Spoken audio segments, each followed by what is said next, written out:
চতুর্দিকে রাখিয়াছে মহাবীরবনে,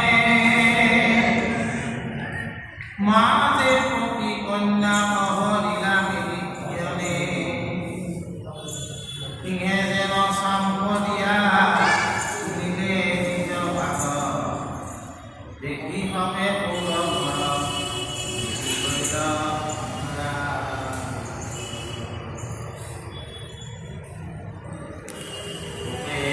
অপমান হবে ফুলের বসন,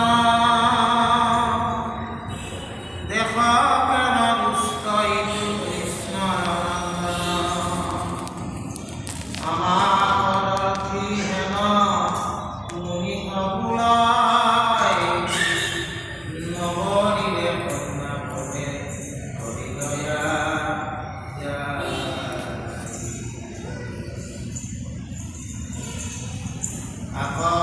যদি কহিবা করা কৌতূহল,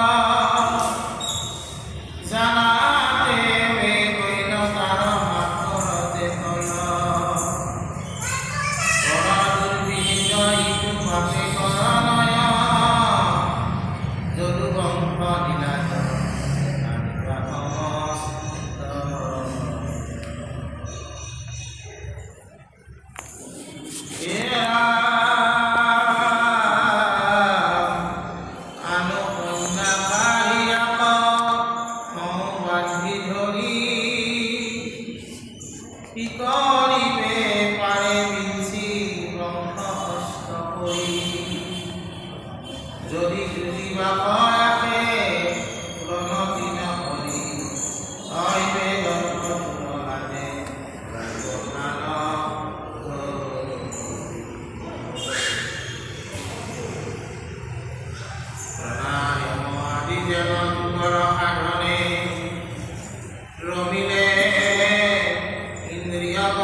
এই দশম স্কন্ধৰ এই অধ্যায়টো আমাৰ প্ৰথমতে শুকদেৱে পৰীক্ষিত কৰিছে যে ৰজা পৰীক্ষিত, আজি তুমি বলৰামৰ খ্যাতি শুনা। বলৰামৰ খ্যাতি আজি তুমি শুনা, আৰু এই বলৰামৰ খ্যাতিৰ কাৰণে তোমাক এটি মই কাহিনী ক'বলৈ ওলাইছোঁ। কাহিনীটো এনেধৰণৰ, দুৰ্যোধনৰ যিটো জীয়েক আছিল নামটো লক্ষণা, আৰু এই লক্ষণা ৰূপে দিনে লক্ষ্মী সমগ্ৰী।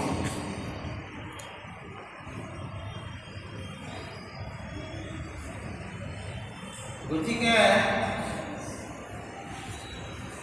ৰূপে গুণে যিবিলাক কন্যা থাকে তেওঁলোকৰ বৰো বহুত থাকে। শংকৰদেৱ গুৰুজনাই শ্যামন্ত ভৰণৰ আমি যিটো বিয়াত কথা গাওঁ,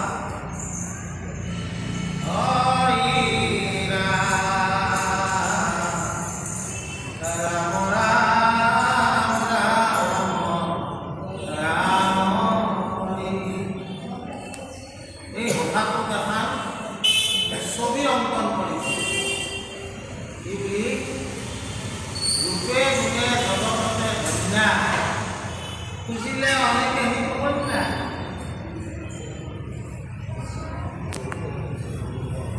আমি ঘোষাটো গাই থাকোঁ, কিন্তু শংকৰদেৱে তাতে এখন ধুনীয়া ছবি আঁকি দিছে, সমাজৰ ছবি। ৰূপে গুণে জগততে ধন্যা, খুজিলে অনেকে সেইটো কন্যা। আৰু কৃষ্ণই অত্ৰাজিতক কি কৈছে? তোমাতে থাকক শ্যামন্ত, তুমি অত্ৰাজিত অপুত্ৰ। গতিকে তোমাৰ যিহেতু পুত্ৰ নাই, মই চিন্তা নকৰোঁ, জয়ে পাম নহয় নেকি? জয়ে বয়ে পাম, গতিকে তোমাৰ তাতে শ্যামন্ত থাকক। কি ধুনীয়া এখন ছবি! মানে শংকৰদেৱে মানে গুৰুজনাই আমাক কি কৰিছে, এই ভাষাটোৰ জৰিয়তে সমাজৰ এখন ছবি আমাক আঁকি দি কৰিছে। ৰূপে গুণে জগততে ধন্যা, খুজিলে অনেকে সেইটো কন্যা। সেইটো হয়ে, বহুতে সেই কন্যাটো পাবলৈ বিচাৰে, হয়নে? এই ইয়াতো সেই কথাটোকে সত্যবান হৈছে। গতিকে ৰজা দুৰ্যোধনে ভাবিলে যে মোৰ কন্যা মই কাৰ তাত দিম? যদি মই নিজে সিদ্ধান্ত লওঁ, ৰজাবিলাকে বেয়া পাব। যে আগৰ দিনত আৰু এটা পৰম্পৰা আছিল, স্বয়ংবৰ। কন্যাজনীয়ে যিজনকে মাল্যাৰ্পণ কৰে তেওঁকে স্বামী হিচাপে গ্ৰহণ কৰে, তাকে বুলিছে স্বয়ংবৰ। তেতিয়াৰো স্বয়ংবৰ হৈছিলে, বুজা নাই? তাৰমানে আমি সেই সময়ত এই স্বয়ংবৰ বা যিটো প্ৰথা আছিল, তাৰ দ্বাৰা আমি ক'ব পাৰোঁ যে ভাৰতবৰ্ষত নাৰীৰ মৰ্যাদা আৰু নাৰীৰ স্বাধীনতা তেতিয়া আজিতকৈ অলপ বেছিহে আছে। নাৰীয়ে নিজে কি কৰিব পাৰিছিল? নিজৰ স্বামী বৰণ কৰাৰ অধিকাৰ আছে। গতিকে এনেকে এই স্বয়ংবৰ পাতিলে ৰজাই নিমন্ত্ৰণ দিয়ে। ওচৰৰ পাজৰ ৰাজ্যৰ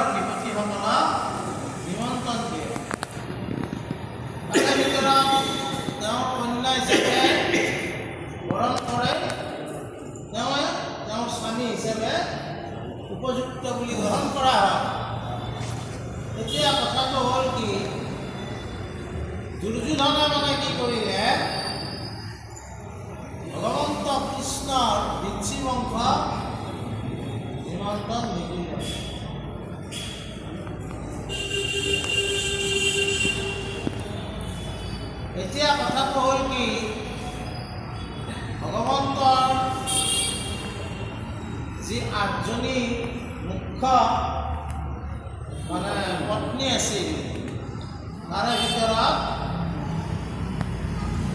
মানে জাম্বৱতী একজনী আছিল আৰু তেওঁৰ ল'ৰাৰ নামটো আছিল শাক্য কুমাৰ। বুজানে? তেওঁ মানে লক্ষণাক মানে মনে প্ৰাণে বিচাৰিলে। যিহেতু নিমন্ত্ৰণ নিদিলে এতিয়া কি হ'ব, তেওঁ ঘৰৰ পৰা যাব নোৱাৰে। বুজানে? কিন্তু এটা কথা আছিল, আমাৰ ক্ষত্ৰিয় বীৰবিলাকৰ এটা নিয়ম আছিল, যদি তেওঁলোকক নিমন্ত্ৰণ নকৰে তেওঁলোকে কি কৰিব পাৰে, তেওঁৰ বল বিক্ৰমেৰে সেই কন্যাক লৈ আহিব পাৰে। মোক নিমন্ত্ৰণ কৰা নাই, কিন্তু মই যুদ্ধ কৰি হ'লেও যুদ্ধত জিনিও তেওঁক মই লৈ যাম। আমাৰতো এইবিলাক বাস্তৱ জগততো হৈ আছে, হয়নে? কথাটো বুজা নাই? বাৰু যি নহওক, এনেকৈ ভীষ্ম মানিছিলে। তেওঁ যদিও বিয়া নকৰালে, কিন্তু চিত্ৰবীৰ্যৰ কাৰণে তেওঁ ফাকিৰেজৰ জীয়েকক এই অম্বিকা এই তিনিজনীক লৈ গৈছিলে। দুজনী গ্ৰহণ কৰিলে। এজনীয়ে ক'লে কি যে মই ৰাস্তাতে ক'লা কি মইতো আগতে এজনক মোৰ এফেয়াৰ্ছ আছে। তাৰপিছত ক'লে কি ঠিক আছে, তোমাক মই নাজানিছিলোঁ, তুমি যোৱা। কিন্তু তেওঁ গ্ৰহণ নকৰিলে। তেতিয়া ক'লে ভীষ্মক ক'লা মই যিহেতু তুমি লৈ আহিছিলা, তুমি এতিয়া বিয়া কৰাব লাগিব। ভীষ্মই যেতিয়া অপৰাধ হ'ল, কাৰণ তেওঁলোকৰ মধ্যে প্ৰতিজ্ঞা আছে। তাৰপিছত কি কৰিলে, তেওঁ নিজৰ প্ৰাণ ত্যাগ কৰি ক'লে যে তোমাৰ মৃত্যুৰ কাৰণ ময়ে হওঁ। আৰু সেইকাৰণে দ্বিতীয় তেওঁ পুনৰ্জন্ম পালে কি হিচাপে, শ্ৰীসন্ধি হিচাপে। আৰু এই শ্ৰীসন্ধিক যিদিনাখনে অৰ্জুনে ৰথত তুলি লৈ আহিল, ভীষ্মই গ্ৰহণ হৈ দিলে। কথাটো বুজা নাই? গতিকে এই শাম্ব কুমাৰে কি কৰিলে, কথাটো জানিব পাৰি। আৰু জানিব পাৰি তেওঁ মানে কি এই স্বয়ংবৰৰ মাজত সোমাই যুদ্ধ কৰি লক্ষ্মণক লৈ গ'ল। যাব পৰা নাই, তেওঁ ল'লে আজৰি, মোৰ কন্যা। তেতিয়া মানে কৈছে দুৰ্যোধনৰ বা এই দুৰ্যোধনৰ ফালৰ ৰজাসকল কৈছে যে যদু বংশটো বৰ বিলাস, ইহঁতে মানে নামাতিলেও আহে। আৰু চাওক, আমাৰ এই ৰজাবিলাকৰ মাজৰ পৰা এই কন্যা লৈ গ'ল। এনেধৰণৰ কথা কয়, কি কৰিলে, দুৰ্যোধনে তাৰমানে এই শাম্ব কুমাৰক বন্দী কৰাৰ কাৰণে তেওঁ যুঁজা কৰিলে। আৰু যুঁজা কৰোঁতে কি হ'ল, তাৰপিছত কৈছে কৃষ্ণ কৰ্ণ শৈল ঘূৰি চোৱা আৰু যজ্ঞ ধ্বজ শাম্ব ধৰিবে পতি নবে মহিলা সাজ গুৰু বিদ্যা দিলা দেৱী অনুমতি ধাই মহিলা মহাৰথী দেখিল শাম্ব ধায়ে আশে কুৰু গণে উলতি শংখ মহিলা যুঁজি জিবা মনে হাতে দিব্য ধনু ধৰি বীৰ মহাৰথ একলে ৰহিল যেন সিংহময় মস্ত। হে ৰাম সাম্বক বধিবে কৰ ইচ্ছা কৌৰৱৰ অবানয়াগত বীৰ কৰ্ণ ধনু ধৰ বোধে ৰাখ চাৰি বোলে সাম্ব থাক থাক যশু দিশে ঢাকি পৰি কয় কৰে যাক বৰচতে সাম্বক তাৰিলা পুৰুগণে কটাক্ষ নকৰে তাক ঈশ্বৰণ গণে পুত্ৰ বিগগণে যেন বেৰিল সিংহক সিংহৰ কি ভয় আছে ক্ষুদ্ৰ হৰিণক অচিন্ত ঈশ্বৰ হৰি তাহান নন্দন দিব্য ধনু ধৰি বীৰে কৰিল সন্ধান। হে ৰাম পাছে কৰ্ণ আশী বীৰ আছে যত মানে একবাৰ সভা কোজা তিল তুল্য মানে চাৰি চাৰি ঘোঁৰা আছে সভাৰ ৰথৰ চাৰি চাৰি কৰে তাক ভেদিল কুমাৰ যতে সাৰথি মানে আছে তা সম্বাৰ একে একে সৰে তাক কৰিলা বিদাৰ আম্বৰ প্ৰাৰম্ভ দেখি মহাৰথী গণে সাধু সাধু বুলি প্ৰশংসন্ত মনে মনে বুলি বোলে ন্যায় যুদ্ধে ইহা কল পাৰি অন্যায় লাগিলে হবে যুঁজিবা বেৰি।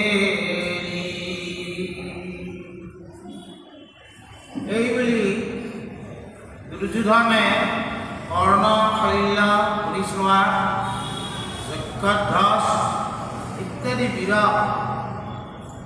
এই সাম্ব কুমাৰক বন্দী কৰাৰ কাৰণে তেওঁৰ লগত যুঁজিবলৈ নিয়োগ কৰিব।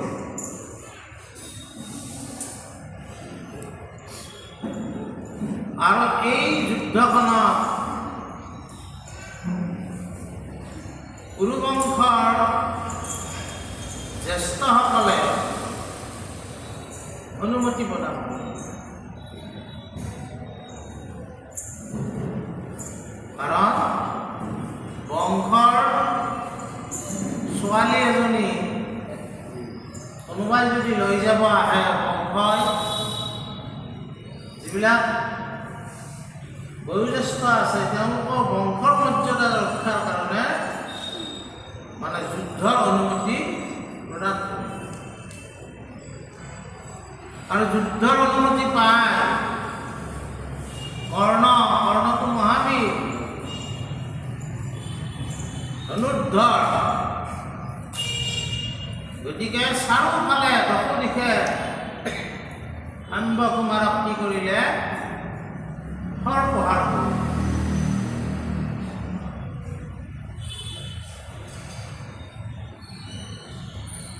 তাৰপিছত সাম্ব কুমাৰকো আৰু অচিন্ত ঈশ্বৰৰ ল'ৰা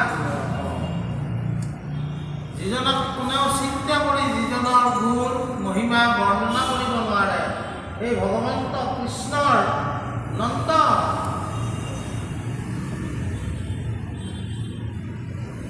গতিকে ভগৱন্তৰ ঈশ্বৰ অংশ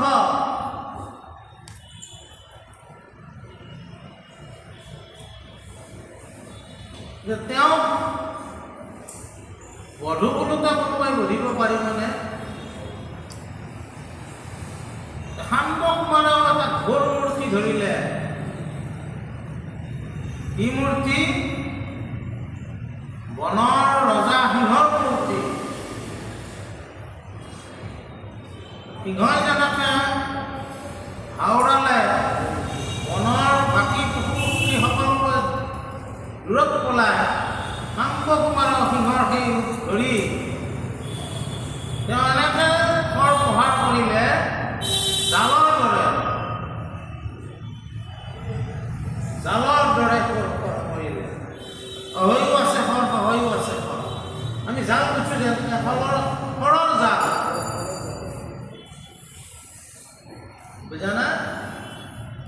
আৰু এই খৰত কৌৰৱৰ যিবিলাক যোদ্ধা আছিল, কোনোবা সাৰথি বাগৰি গ'ল, কাৰোবাৰ ৰথ বাগৰি গ'ল, কাৰোবাৰ ধনু ভাঙি গ'ল। এই ল'ৰাৰ পৰাক্ৰম দেখি বীৰসকলে বোলে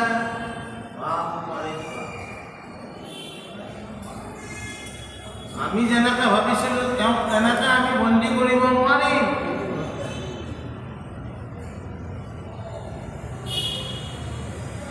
বুজানা? যুদ্ধৰ নীতি বহুত থাকে, উপায় নাপালে আকৌ অন্য নীতিটো আপুনি ল'ব লগা হয়। এওঁক আমি জিনিব লাগিলে চাধা চিধাকৈ আমি যুদ্ধ কৰিলে জিনিব নোৱাৰোঁ, অলপ অন্যায় কৰিব লাগে। মহাভাৰতৰ যুদ্ধ ভগৱন্ত পুৰুষে যেনেকৈ বিভিন্ন কৌশলেৰে বীৰসকলক মহাভাৰ হৰণ কৰিছিল, বীৰসকলক বধ কৰি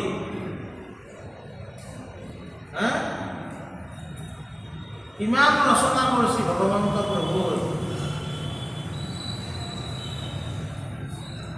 কৰ্ণৰ শাখাটো লাৰি থাকোঁতে খৰ প্ৰহাৰ কৰিছিল আৰু উত্তৰটোও দিছিল যে এইটোতো অন্যায় হ'ল, কৰ্ণই কৈছে। তেতিয়া ভগৱন্তই কৈছে কি যে অভিমন্যুক অন্যায় কৰি মাৰিছে। এইটো প্ৰশ্নৰ উত্তৰ এনেকৈ দিলে। ঠিক তেনেকৈ এই শাম্ব কুমাৰকো কি কৰিলে, অন্যায় কৰি বন্দী কৰাৰ কাৰণে বীৰসকলে এটা মন মেলিছে। তাৰপিছত কি হ'ল,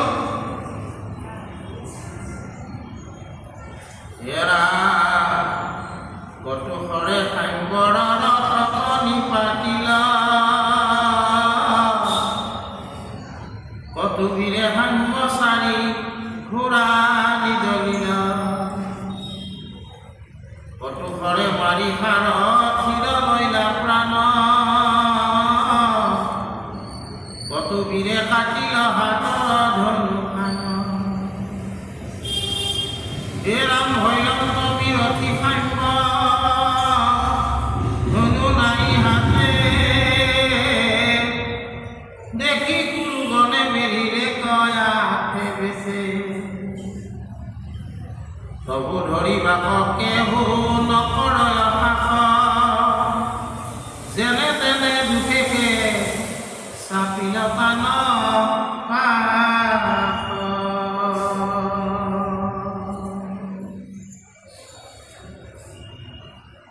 দুষ্ট দুৰ্যোধন সদা মাধৱৰ দণ্ডী, অন্যায় শাম্বক ধৰি কৰিলে বন্দী,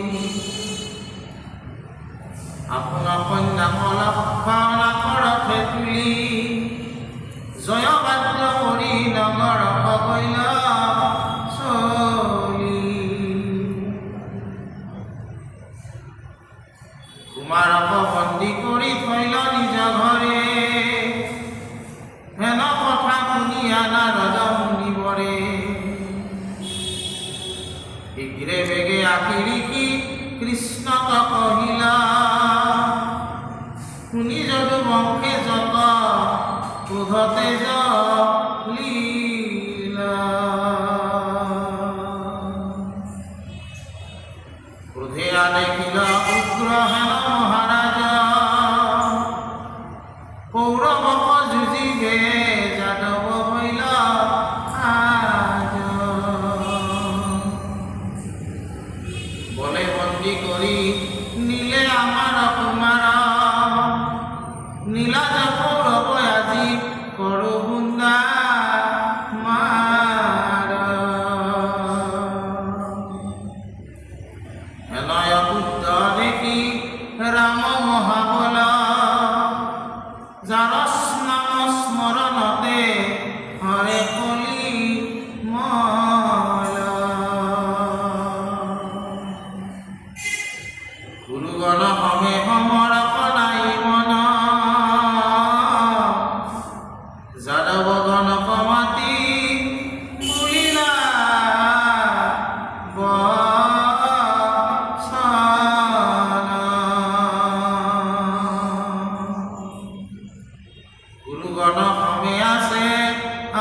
বৰ্গে কৰিলে কয়ক দুখ মোহ চাহন্তে খমিয়ক ইটো ৰোষ আপুনি চলহু মই তাহাৰ ঠাই কন্যায় সগীতে কুমাৰ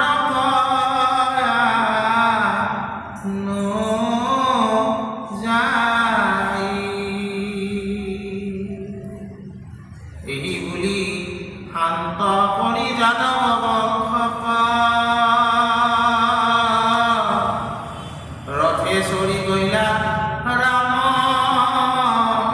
হস্তিনাপুৰ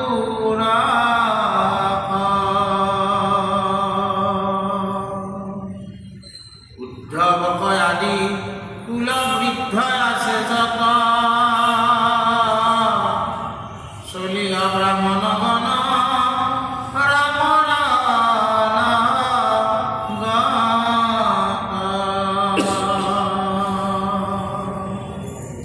সম্পূৰ্ণ চন্দ্ৰ ভজন গ্ৰহে যাই বেৰি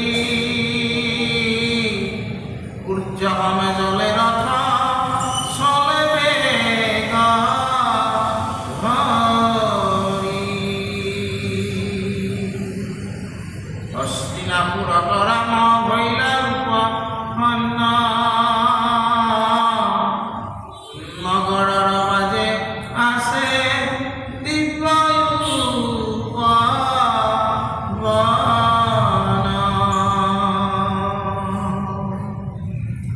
নগৰ নপতিৰথ ৰহাইলা তথাগ বৃক্ষৰ ছায়াত বহি লংক যদু নাথ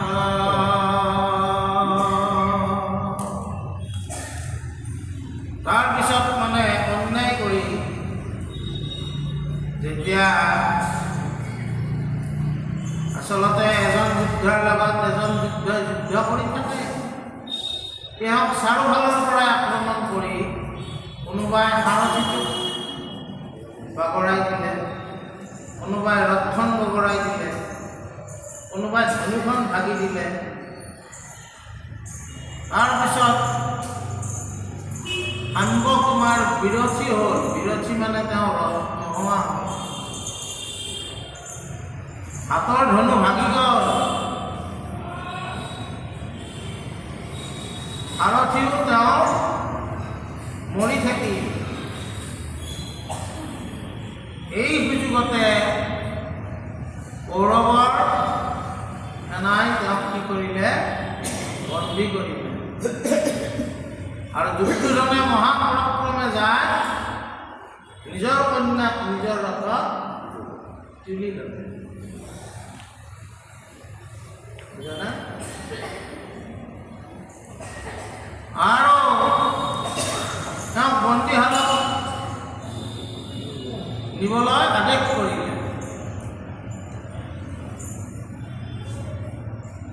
কথাটো যদুবীৰসকলে জানিব পাৰিল।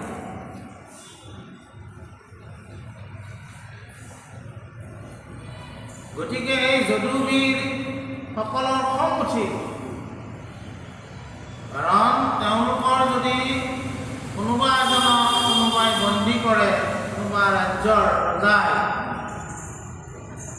তেতিয়াহ'লে এই ৰাজ্যৰ ৰজাৰ মৰ্যাদাটো হানি হয়। যে উগ্ৰসেন ৰাজাই এই কৌৰৱৰ হস্তিনাপুৰ আক্ৰমণ কৰাৰ কাৰণে যোজা কৰিল। আমি যদুবীৰসকলে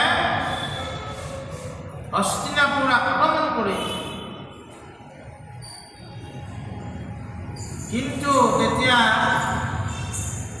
বলোৰামে চিন্তা কৰিলে কি যে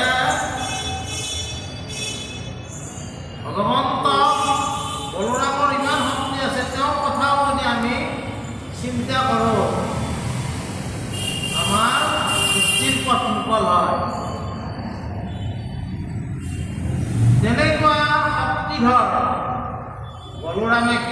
কৰিলে যে যুদ্ধ হ'লে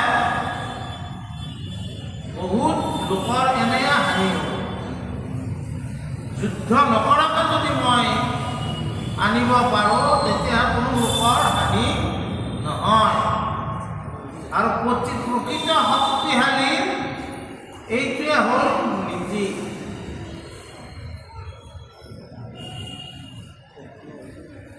এখন সমাজত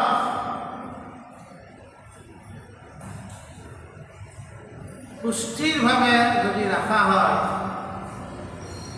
তেতিয়াহ'লে এই সমাজখনত বহুত তৰ্ক হ'লেও সেই তৰ্ক কোনো পক্ষ নোলোৱা কৰি তেওঁ সিদ্ধান্তটো ল'ব লাগিব।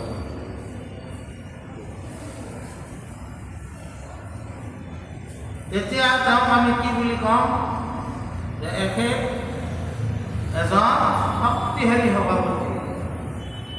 কাৰোবাৰ যদি পক্ষ লয় তেওঁ দুৰ্বল সভাপতি, তেওঁ সমাজ চলোৱাৰ কাৰণে উপযুক্ত নহয়। সেইকাৰণে আমাৰ যিবিলাক বিষয়ববীয়া আপোনালোক আছে কাৰো পক্ষ নলয়, সেইটো মোৰ অনুৰোধ। ৰাইজৰ পক্ষতহে কাম কৰিব। ইয়াতে 50টা মানুহৰ যিখন সমাজ হয় এই মানুহখিনিৰ পক্ষ কেতিয়াও নলাব, এইটো মোৰ অনুৰোধ। কাৰণ 1800 গিৰিৰ আমাৰ এইখন সমাজ, আপুনি 1800 গিৰিক প্ৰতিনিধিত্ব কৰিব লাগিব। এই যে আমি 50টা মানুহ মিটিঙত বহোঁ বা খুব বেছি আমি 75টা মানুহ মিটিঙত বহোঁ, সেই 75টাৰ পক্ষ আপুনি ল'ব লাগিব। আপুনি আৰু দৃষ্টিটো হ'ব লাগিব আমাৰ গোটেই মহাপুৰুষীয়া সমাজখন। যদি দৃষ্টি সেনেকৈ ৰাখে তেনেহ'লে আপোনাৰ নামটো কিছুদিনক লাগি মহাপুৰুষীয়া সমাজত থাকি যায় নহয়। সেইকাৰণে শক্তিশালী, পৰম শক্তিশালী। আগতে আমি ভাবে জীবিত বাহিনীৰ বধ কৰাৰ শক্তি যাৰ আছে, এই বলোৰামে ভাবিলে এনেইনো কিয় যুদ্ধ কৰিব। এতিয়াতো আমাৰ পৃথিৱীত যুদ্ধৰে পৰিৱেশ। শক্তি কিয় লাগে?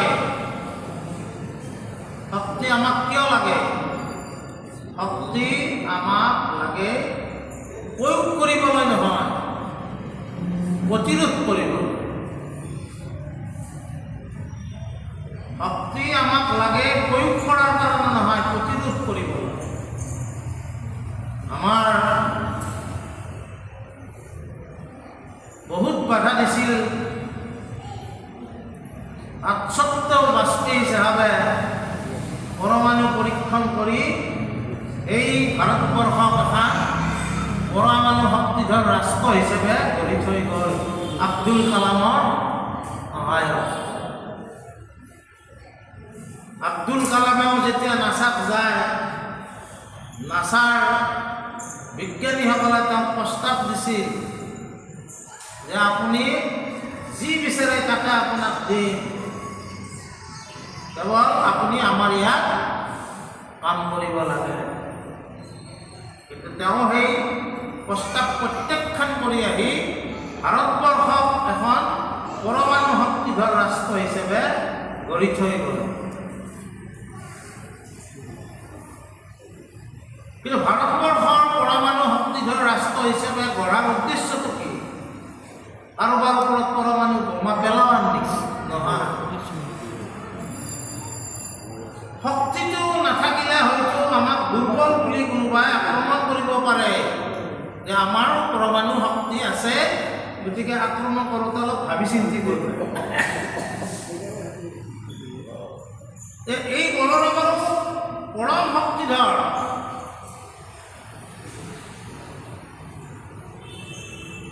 দুৰ্যোধন গদা যুদ্ধত একেবাৰে উত্তম।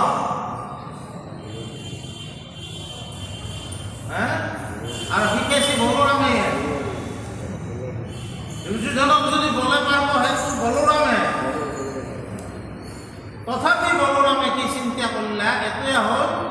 শক্তিধৰ লোকৰ চৰিত্ৰ।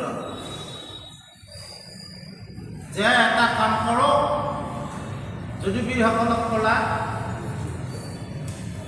যে এটা কথা, তেওঁলোকো আমাৰ সম্বন্ধীয়েই হয়, কৰোঁ বোলোতে আমি যুদ্ধখন নকৰোঁ। আমাৰ এই পাঠটো পঢ়োঁতে মোৰ এনেকুৱা এটা অনুভৱ হৈছে, আগতে আমাৰ সমাজবিলাকত এনেকুৱা আছে, ডেকা ল'ৰাৰ ভিতৰত যদি আজি ভাচিপেৰা আৰু ধৰক মেহিটোলৰ মাজত কাজিয়া লাগি ঘূৰে গীতে আহি ধুনীয়া কৰি এটা কম্প্ৰমাইজ কৰে, ৰ আমি যাম, যাই পেলাই আলোচনা কৰিম, এই বুলি বয়োজ্যেষ্ঠ ইজনে সিজনে মিলি দুপক্ষৰ ল'ৰাকেইটাক এটা সেৱা কৰে, আজিৰ পৰা আমি ভালকৈ চলিম। এই সমাজ ব্যৱস্থাটো আমাৰ কিন্তু শুৱালকুছিত তেনেকুৱাই আছে, বুজানা? যে বলোৰামে তেওঁলোকক এই প্ৰস্তাৱটো দিলে আৰু তেওঁ তাৰমানে লগত কাষ ল'লে। আমি সেই কোৱাৰ দৰে বৃদ্ধ ব্ৰাহ্মণ উদ্ধৱক লগত ল'লে, ডেকা ল'ৰাক নিয়া নাই, তাতো যুদ্ধ কৰিব পাৰে। গতিকে আমাৰো সমাজত যদি কেতিয়াবা কিবা আমাৰ বিশৃংখলতাই স্থান পায়, তেতিয়া আলোচনা কৰোঁতে আমি জ্যেষ্ঠ আৰু শ্ৰেষ্ঠসকলক বিচাৰিব লাগে।